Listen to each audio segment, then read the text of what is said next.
नमस्कार साथियों, स्वागत है आपका गोल ब्रेकर के यूट्यूब चैनल में। मैं वीके वर्मा आपका स्वागत करता हूं। दोस्तों, इस वीडियो में हम पढ़ने वाले हैं उच्च न्यायालय हाई कोर्ट के बारे में।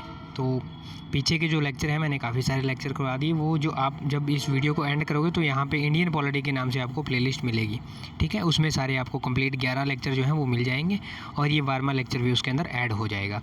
और यहाँ पे जो पीछे वाला लेक्चर यानी कि कल का जो हमारा टॉपिक कंप्लीट किया, जिसमें हमने सर्वोच्च न्यायालय, जिसे हम सुप्रीम कोर्ट कहते हैं, उसको हमने कंप्लीट किया था। उसे उच्चतम न्यायालय भी बोल देते हैं हम। तो उसको हमने कंप्लीट किया, वो टॉपिक आपको यहाँ मिल जाएगा। और इस टॉपिक को समझने के लिए उसको भी आप देख लेना, तो आपके दोनों टॉपिक एक के साथ साथ दोनों टॉपिक क्लियर हो जाएंगे और बड़े अच्छे से क्लियर हो जाएंगे, ठीक है। बाकी कुछ एक जो एग्जांपल है वो मैं इसमें भी उसके कंप्लीट करूँगा और कुछ एग्जांपल उसके इसमें भी कंप्लीट हो चुके हैं।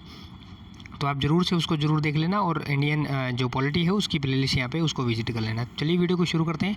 उससे पहले जितने साथी चैनल पर नए हैं वो चैनल को सब्सक्राइब कर लीजिए और बेल आइकन को ऑल में प्रेस कर लीजिए, ताकि जो भी नोटिफिकेशन हो वो आपके पास टाइम टू टाइम पहुँच सके। तो चलिए दोस्तों, वीडियो को शुरू करता हूँ। और मेरी स्क्रीन जो है वो फ़ोन की थोड़ी काम कम करती है, आप थोड़ा सपोर्ट करना, क्योंकि जो डिस्प्ले है वो अभी तक मैं जुगाड़ नहीं कर पाया उसका कुछ, उसके चलते।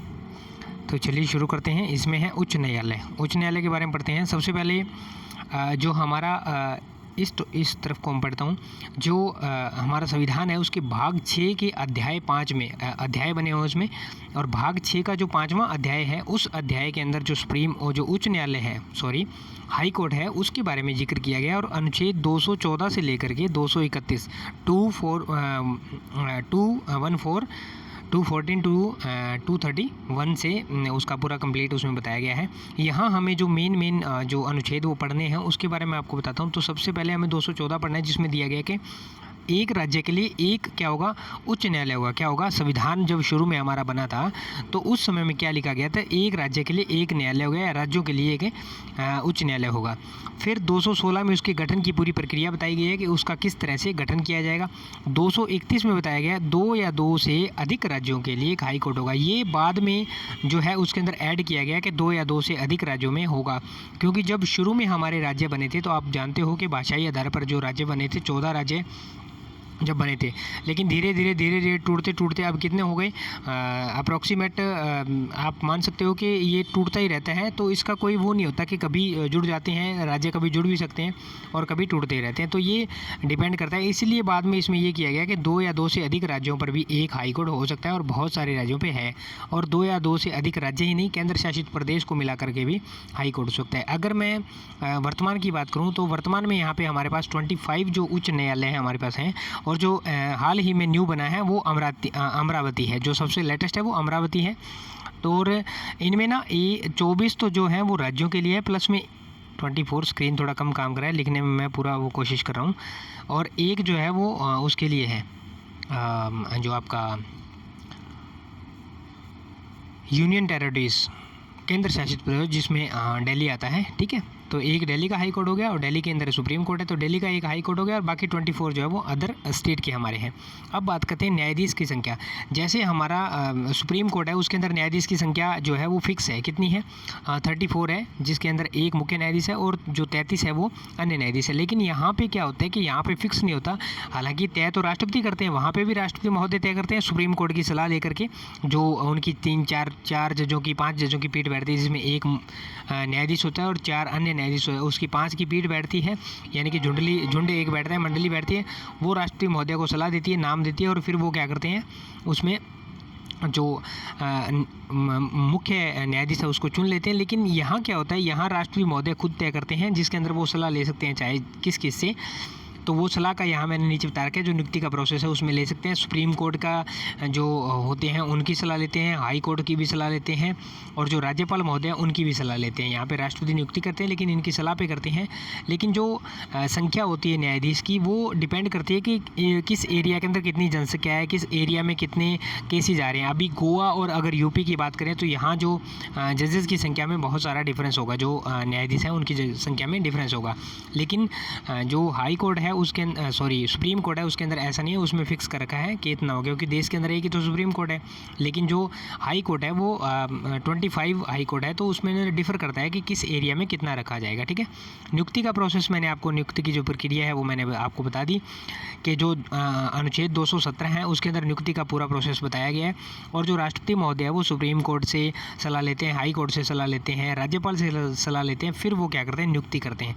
आप एक चीज़ नोटिस करने वाली ये है यहाँ पे, जो एग्ज़ाम में भी आपसे पूछी जाएगी कि जो हाई कोर्ट है उसकी नियुक्ति कौन करता है, जज की। तो हाई कोर्ट के जो न्यायाधीश हैं उनकी नियुक्ति कौन करता है, राष्ट्रपति महोदय ही उनकी नियुक्ति करते हैं। जैसा कि सुप्रीम कोर्ट के न्यायाधीश की जो नियुक्ति है वो राष्ट्रपति महोदय करते हैं, उस हिसाब से यहाँ पे है। स्क्रीन यार कम काम कर रही है, चलो चल जा।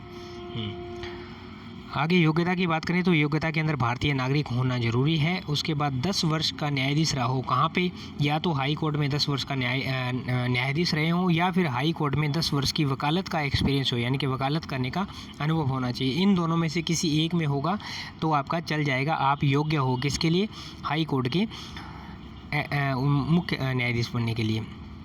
उसके बाद शपथ राज्यपाल महोदय दिलाते हैं। यहाँ पे आपने एक चीज़ नोटिस की, यहाँ पे ये जो शपथ है वो दिलाने वाला कार्य कौन कर रहे हैं, राज्यपाल महोदय कर रहे हैं, लेकिन जो नियुक्ति का प्रोसेस है वो राष्ट्रपति महोदय कर रहे हैं। तो यहाँ पे नियुक्ति में राष्ट्रपति महोदय सलाह दे रहे हैं, लेकिन शपथ में राज्यपाल महोदय दिला रहे हैं। और जो त्यागपत्र है वो राष्ट्रपति महोदय को दिया जा रहा है, स्थानांतरण है वो राष्ट्रपति महोदय करेंगे, और न्यायाधीश की संख्या है वो भी राष्ट्रपति महोदय डिसाइड करेंगे। तो यहाँ पर सिर्फ 2 चीज़ों के अंदर है, एक मेन तो एक यही होगा कि जो शपथ है वो राज्यपाल महोदय दिलाएंगे, बाकी सब में रोल जो रहेगा, जैसे हाई कोर्ट जो सुप्रीम कोर्ट के जज होते हैं उनके सारा काम के अंदर राष्ट्रपति महोदय का रोल रहता है वहाँ। और इसी तरह जो हाई कोर्ट के न्यायाधीश हैं, मुख्य न्यायाधीश हैं, उनके जो जितना भी कार्य सब कुछ रहेगा वो राष्ट्रपति महोदय तय करेंगे, सिर्फ एक शपथ कार्य को छोड़ करके, जिसके अंदर राज्यपाल महोदय शपथ का कार्य करेंगे। अब बात करते हैं कार्यकाल। सुप्रीम कोर्ट की अगर बात करूं, जज की कार्यकाल जो है, सुप्रीम कोर्ट के मुख्य न्यायाधीश जो थे उनका कार्यकाल 65 ईयर का था। लेकिन यहाँ पे जो उच्च न्यायालय के मुख्य न्यायाधीश हैं इनका जो कार्यकाल है वो 62 ईयर्स का है, ठीक है, 62 वर्ष की उम्र का कार्यकाल है। त्यागपत्र अगर देना रहेगा तो सुप्रीम कोर्ट के जज भी राष्ट्रपति महोदय को त्यागपत्र देते हैं, और उच्च जो न्यायालय है उसके यानी कि हाई कोर्ट के जज हैं वो भी, मुख्य न्यायाधीश, वो भी किसको देंगे, राष्ट्रपति महोदय को त्यागपत्र देंगे। हटाने का जो प्रोसेस है दोस्तों, वो सुप्रीम कोर्ट के जो जज हैं उनको हटाने के सेम जो प्रोसेस है उसके समान है। अगर आपने नहीं देखा है तो उसके अंदर आप देख लेना, लेकिन मैं एक थोड़ा सा आपको बता देता हूँ। पीछे वाले वीडियो में मैंने बताया था, 11 नंबर वीडियो जो सुप्रीम कोर्ट का बना था, तो उसमें मैंने बताया था। इसमें मैं आपको थोड़ा सा बता देता हूँ कि संसद के अंदर, लोकसभा या राज्यसभा, किसी भी सदन के अंदर क्या होता है, आपको लोकसभा में 100 सदस्यों का लोकसभा में समर्थन चाहिए और राज्यसभा के अंदर 50 सदस्यों का समर्थन चाहिए। अगर वो 50 सदस्य समर्थन लेकर के आ जाते हैं या लोकसभा के 100 सदस्य समर्थन लेकर के आ जाते हैं, इस मामले की जाँच के लिए कि जो मुख्य न्यायाधीश है वो अपने कार्य में असमर्थ है करने में, या फिर उस पर साबित कदाचार है, यानी कि वो भ्रष्टाचार में लिप्त है, या उसने कोई ऐसा काम किया जो देश हित के लिए नहीं है, तो उसको फिर एक कमेटी बैठती है, वो कमेटी उसको चेक करती है कि ये जो प्रस्ताव लाए हैं वो सही है या गलत है। फिर उस कमेटी वो डिसाइड करती है, अगर सही है तो वो क्या करती है, इसके संसद में फिर से दोबारा भेजती है और उसको पारित करवाती है 2/3 बहुमत से। पारित होने के बाद फिर राष्ट्रपति महोदय उस पर सिग्नेचर कर देते हैं, और वो क्या होता है, जो मुख्य न्यायाधीश है सुप्रीम कोर्ट के हो चाहे हाई कोर्ट के, उनको अपना त्यागपत्र देना पड़ता है। तो इसी तरह से मैंने प्रोसेस कल पूरा डिटेल में बताया, आप कल वाली वीडियो को ज़रूर देख लेना। अब हटाने का हो गया। अब अगर स्थानांतरण की बात करें, मान लीजिए जो पटना हाई कोर्ट है उसके मुख्य न्यायाधीश को हटा करके कहाँ भेजना है, कोलकाता भेजना है, तो ये काम राष्ट्रपति महोदय के अंडर में आता है। राष्ट्रपति महोदय इस काम को करेंगे, उनका मन है वो चाहे जहाँ इनको भेज दें। अब हाई कोर्ट की जो कुछ एक शक्तियाँ दी गई है उसके बारे में हम बात करते हैं। सबसे पहली शक्ति मैं बात करूँगा मूल अधिकारिता। इनकी मूल अधिकारिता ये है कि जो भी कोई केस इनको लगता है कि इस केस को हमें डायरेक्टली हाई कोर्ट में उठाना चाहिए, यानी कि राज्य के अंतर्गत आने वाला केस, चाहे वो सेंट्रल गवर्नमेंट के अंतर्गत भी आता हो, अगर हाई कोर्ट को लगता है कि ये मेरे दायरे का केस है तो मैं इसे डायरेक्ट अपने दायरे में ला करके इसको हैंडल कर सकता हूँ, चाहे वो हाई कोर्ट में हो, चाहे वो डिस्ट्रिक्ट कोर्ट में हो, चाहे वो सुप्रीम कोर्ट में हो, तो वो चाहे तो उसको ला करके डायरेक्ट अपने जो मुद्दा होता है उसको ला सकते हैं अपने एरिया में, ठीक है। अब बात करते हैं रिट। जो रिट होती है 5 तरह की, उस रिट को जारी करने का इसको अधिकार है, इसके पास शक्ति है। अपीलीय अधिकार। अपीलीय अधिकार ये है कि ये अपील कर सकता है किससे, जितनी भी डिस्ट्रिक्ट कोर्ट इसके अंडर में आती है उन सभी को ये अपील कर सकता है कि किस तरह से इनको मुकदमे जो है वो करने हैं या किस तरह से कार्य नहीं करना है। तो ये इसके अंडर में इसको अधिकार प्राप्त है, शक्ति प्राप्त है। उसके बाद अभिलेख न्यायालय। अभिलेख से आप समझ पा रहे होंगे जैसे एक हिस्ट्री टाइप का ये शब्द यूज़ हो रहा है। जैसे हमारे हिस्ट्री में कुछ अभिलेख लिखा करते, जैसे राजा महाराजा अभिलेख लिखा करते थे, जिसमें अशोक का अभिलेख है, तो काफ़ी सारे अभिलेख एक तरह का क्या होता है, एक आपको पट्ट बना दिया। मान लीजिए ये एक रूल फॉलो करने हैं आपको, इस तरह से कुछ रूल हो जाते हैं वो आपको फॉलो करने ही करने हैं, तो उसे अभिलेख कहा जाता है। तो ये अभिलेख क्या होता है, ये अभिलेख हाई कोर्ट अब पूरे राज्य के अंदर अभिलेख इन्होंने जारी कर दिए, तो उसकी जितनी भी डिस्ट्रिक्ट है सभी डिस्ट्रिक्ट उस निर्णय को फॉलो करेंगी। जो डिस्ट्रिक्ट कोर्ट हैं सभी उनके अभिलेख को फॉलो करेंगे। निर्णय डिस्ट्रिक्ट कोर्ट के लिए अभिलेख, ठीक है। जितने भी निर्णय निकलेंगे या जो भी कार्य करने रहेंगे वो उस अभिलेख को देख करके डिस्ट्रिक्ट कोर्ट फॉलो करेगी उस हाई कोर्ट की, ठीक है, अंडर में जितने डिस्ट्रिक्ट कोर्ट आएंगे। अब न्यायालय पुनरावलोकन। न्यायिक पुनरावलोकन से मतलब ये है कि जो अनुच्छेद 13, अनुच्छेद 226, अनुच्छेद 32 है, उसके अंदर क्या होता है कि इनके अंतर्गत जो अगर मान लीजिए कोई भी विधान परिषद है तो उसके अंदर चाहे विधान सभा हो या विधान परिषद हो, जिसके अंदर विधानमंडल में विधानसभा या विधान परिषद, मान लीजिए कोई ऐसा प्रस्ताव ले आते हैं जो हाई कोर्ट को लगता है कि नहीं ये संविधान के खिलाफ है या ये उसका विरोध करता है, तो उसे ये रद्द कर सकता है। ये इसके पास न्यायिक पुनरावलोकन का स्पेशल जो है वो अधिकार है, यानी कि शक्ति हम कह सकते हैं जो हाई कोर्ट के पास है। नेक्स्ट अगर हम बात करें तो जिला स्तर पर जितने भी स्क्रीन